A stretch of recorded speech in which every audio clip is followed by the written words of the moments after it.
I never thought that planting tomatoes in my driveway would create such a mess.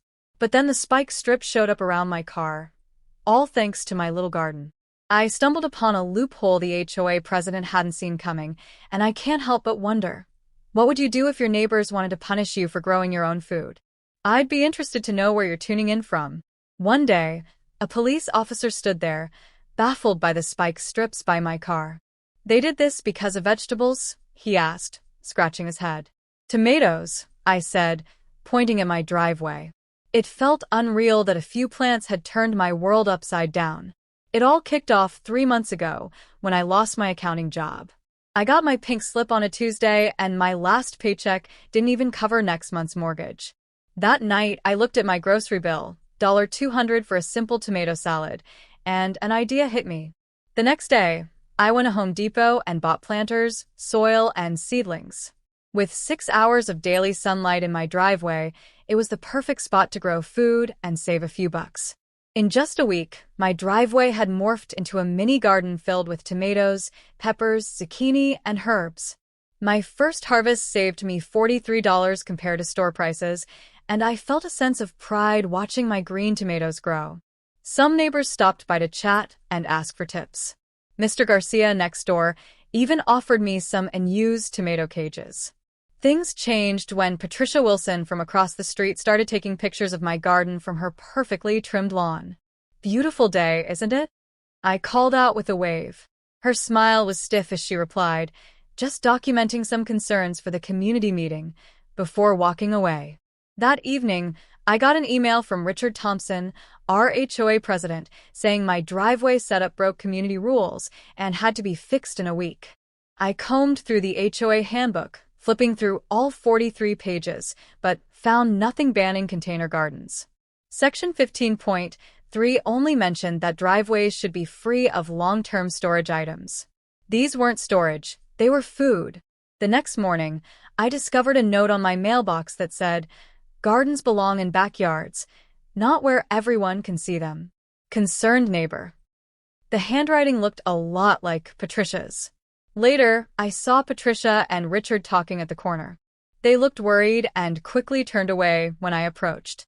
Just 3 days later, I received a formal letter warning me that my gardening was against the residential character of the community, threatening me with a $100 daily fine starting next week. My heart sank as I calculated my dwindling savings. That night, I stayed up researching HOA laws, discovering the difference between fair rules and overreach. I printed out the county's definition of landscaping, which allowed container gardening in residential areas.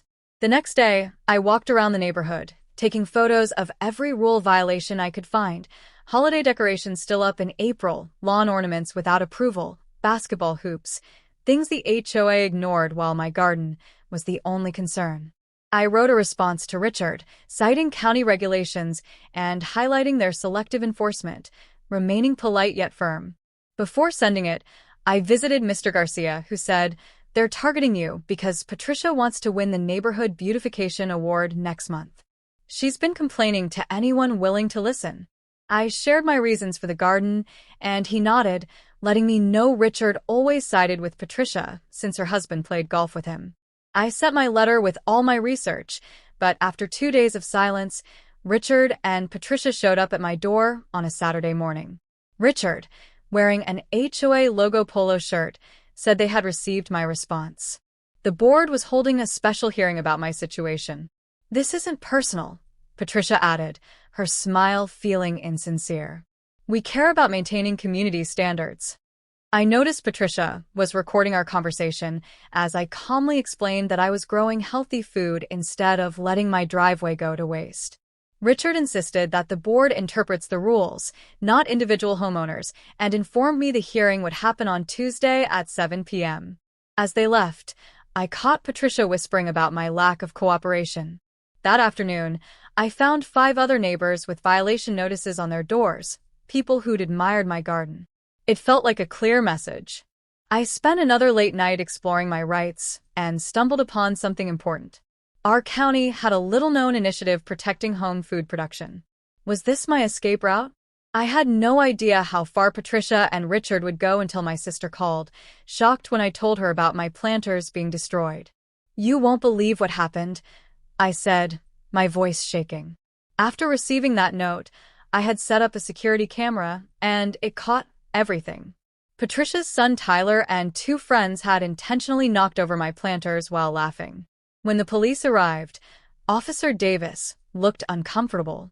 "Someone reported suspicious activity here," he said, glancing at my container garden. I explained the whole situation, and while he agreed that HOA disputes usually were civil matters, vandalism is a different story.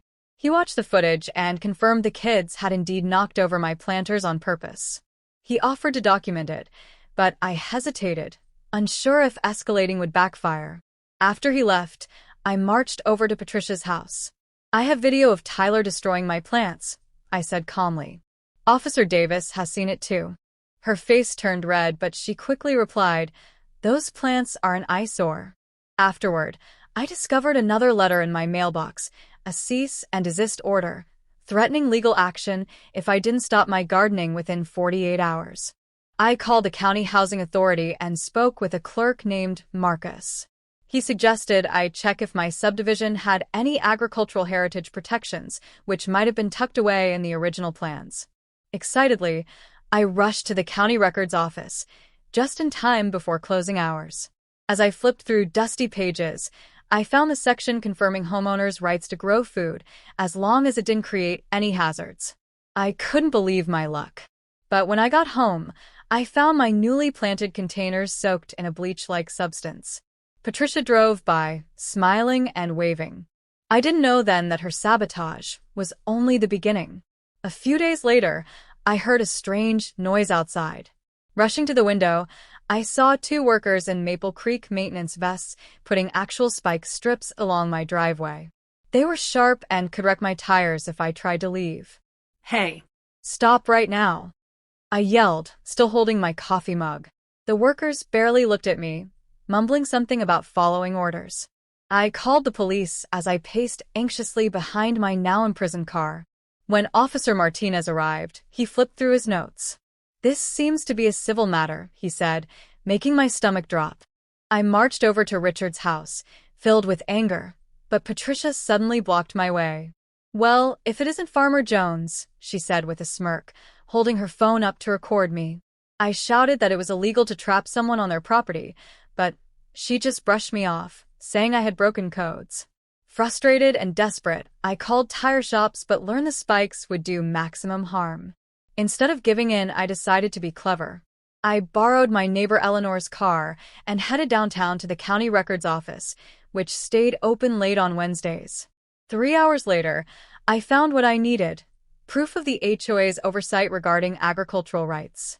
Driving home in Eleanor's car, I finally felt hopeful. The next day, I woke up to find that Patricia had taken things further. A commotion in my yard drew Officer Martinez again, this time because Tom was vandalizing my property at 2 a.m. The emergency hearing was packed. Judge Watkins entered, and I felt a twist in my stomach at the sight of Richard and Patricia with their attorney. They seemed confident, but I was surprised by how many neighbors showed up to support me. Judge Watkins quickly stated she had reviewed the evidence and was concerned. Richard's attorney tried to speak up, but she cut him off. The judge wanted to see the spike strips, and when my photos lit up the screen, gasps spread through the room. "Did you authorize these?" she asked Richard. He straightened his tie and said yes, but insisted they were just markers for a violation zone. "But they're intended to puncture tires," she said, interrupting him. Patricia attempted to defend herself, but the judge banged her gavel. She asked for evidence of my right to grow food. My heart raced as the judge upheld the agricultural heritage laws, declaring the HOA's actions unlawful and harassment. She ordered them to remove the spikes, pay damages, and hold new board elections. As I left the courtroom, Sarah squeezed my arm. This case sets a precedent for thousands of homeowners. When I returned home, I couldn't believe my eyes. A crowd of neighbors had gathered outside, cheering and clapping. The maintenance crew was already taking down the spikes. Dave from down the block approached my window, grinning. You stood up for all of us, he said, handing me a lovely planter. In the following weeks, my small victories sparked significant change. The new HOA board, led by Dave, approved a community garden project. Neighbors began visiting my yard, eager to learn about gardening. Even Patricia started to soften, admitting my garden had inspired her own family. My biggest surprise came months later when I got invited to speak at the County Planning Commission about urban agriculture rights.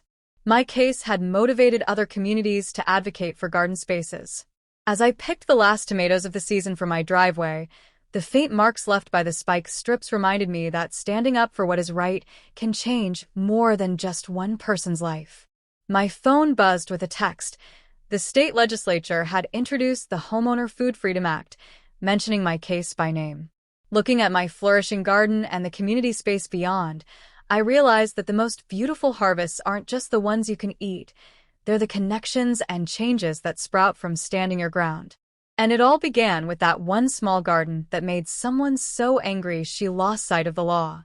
As my grandfather used to say, you better know where you're digging before you disturb someone else's garden.